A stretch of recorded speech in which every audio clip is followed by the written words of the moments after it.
Bienvenue dans cette nouvelle plongée en profondeur. On est le 1er mars 2026 et aujourd'hui, on s'attaque à une onde de choc monumentale. Oui, un vrai séisme géopolitique. C'est confirmé par nos sources de ce matin. On parle de l'élimination du guide suprême iranien Ali Khamenei. Il a été tué hier, le 28 février, à l'âge de 86 ans.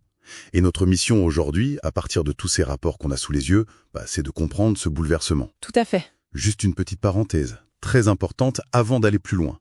Le contenu qu'on aborde touche à des événements militaires et politiques extrêmement sensibles. Absolument. Donc notre analyse rapporte les faits avec une neutralité absolue.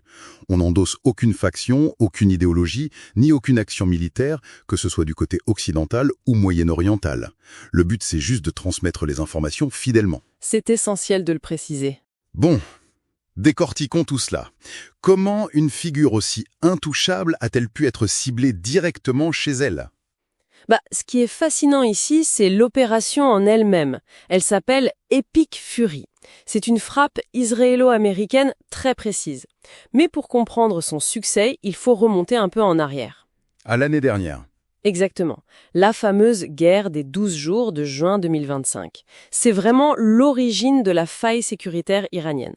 Parce qu'ils ont perdu leur défense antiaérienne à ce moment-là ? Les systèmes S-300, pour être précise. Ils ont été totalement anéantis pendant ce conflit et plusieurs figures militaires clés ont disparu. Du coup, le ciel au-dessus de Téhéran était complètement vulnérable. Grand ouvert. Sans cette destruction préalable, jamais cette décapitation stratégique de Khamenei n'aurait pu réussir aussi nette. Alors, qu'est-ce que tout cela signifie pour la politique intérieure ?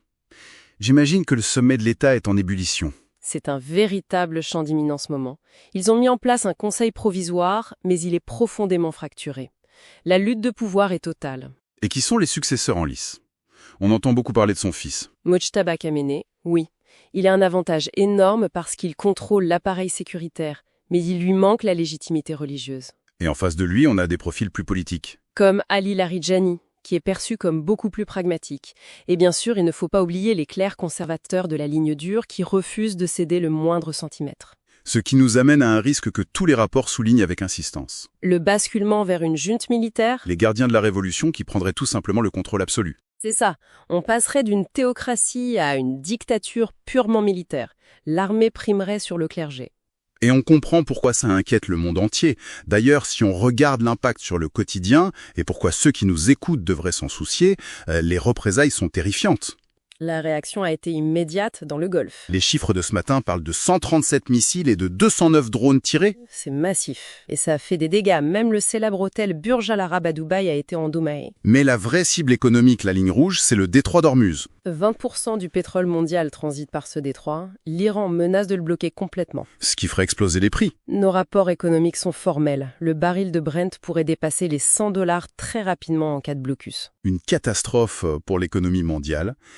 Et on n'a même pas encore parlé de la menace nucléaire. C'est l'autre bombe à retardement, au sens propre.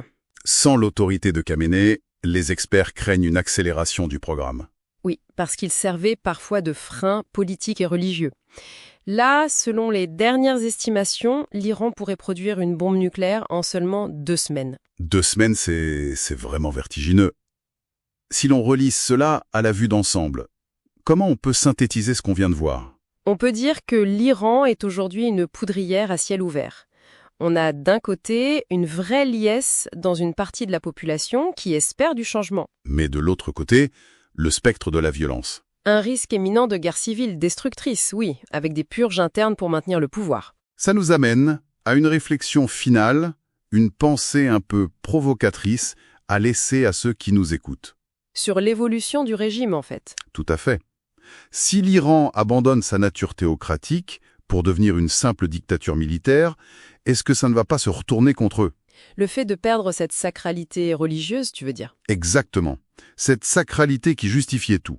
Si elle disparaît, est-ce que ça ne pourrait pas être le catalyseur ultime qui unifiera enfin la population pour faire chuter le régime de l'intérieur ? C'est une perspective historique fascinante. Une question qui reste totalement en suspens aujourd'hui. Merci d'avoir suivi cette plongée en profondeur.